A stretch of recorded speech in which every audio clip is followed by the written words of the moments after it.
Kothamangalam college ജംഗ്ഷനിൽ കാൽനടക്കാർക്ക് ഭീഷണിയായി ചതിക്കുഴികൾ. തുറന്നു കിടക്കുന്ന ഓടയാണ് പ്രധാന പ്രശ്നം. വിദ്യാർത്ഥികൾ ഉൾപ്പെടെയുള്ള കാൽനടക്കാർ കുഴികളിൽ വീഴുന്നത് പതിവാണെന്ന് നാട്ടുകാർ പറഞ്ഞു.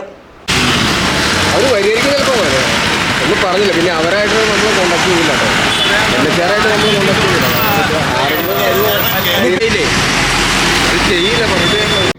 കോതമംഗലം കോളേജ് ജംഗ്ഷനിൽ കോളേജ് റോഡും ദേശീയപാതയും ചേരുന്ന ഭാഗത്തെ കുഴിയാണിത്.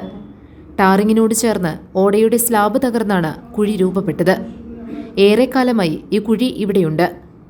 വിദ്യാർത്ഥികൾ ഉൾപ്പെടെയുള്ള നിരവധി കാൽനടക്കാർ ഇതിൽ വീണിട്ടുണ്ട്.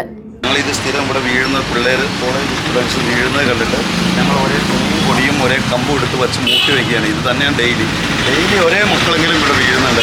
ചെറുപ്പക്കാരായ പിള്ളേരായതുകൊണ്ട് അവർ എണീറ്റ് സ്വന്തം പോകുന്നു. പ്രായമായ ഒരാളാണെങ്കിലാണ് വീഴുന്നതെങ്കിൽ അവർ കിടപ്പിലായി പോകും. ഇതാണ് ഇവിടുത്തെ അവസ്ഥ. ഇത് മറ്റൊരു കുഴി. പോസ്റ്റ് സ്ഥാപിക്കാൻ എടുത്ത കുഴിയാണിത്. പോസ്റ്റ് സ്ഥാപിച്ചതുമില്ല, കുഴി മൂടിയതുമില്ല. കാൽനടക്കാർക്ക് അപകടക്കെണിയായി ഇത് മാറുകയും ചെയ്തു. ജംഗ്ഷനോട് ചേർന്ന് വേറെയും ചതിക്കുഴികളുണ്ട്. ഓടയ്ക്ക് മുകളിലെ സ്ലാബ് തകർന്നുണ്ടായതാണ് പല കുഴികളും. തിരക്കേറിയ ജംഗ്ഷനിൽ വാഹനങ്ങൾ കടന്നു പോകുമ്പോൾ കാൽനടക്കാർ കുഴികളിൽ വീഴുമെന്നതാണ് അവസ്ഥ.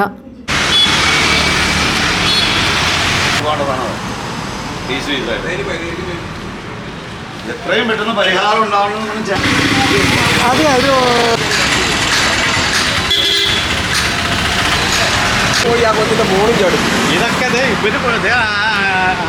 അപകടക്കെണികളെക്കുറിച്ച് അനേകം തവണ അധികാരികളുടെ ശ്രദ്ധയിൽപ്പെടുത്തിയിട്ടുണ്ട്.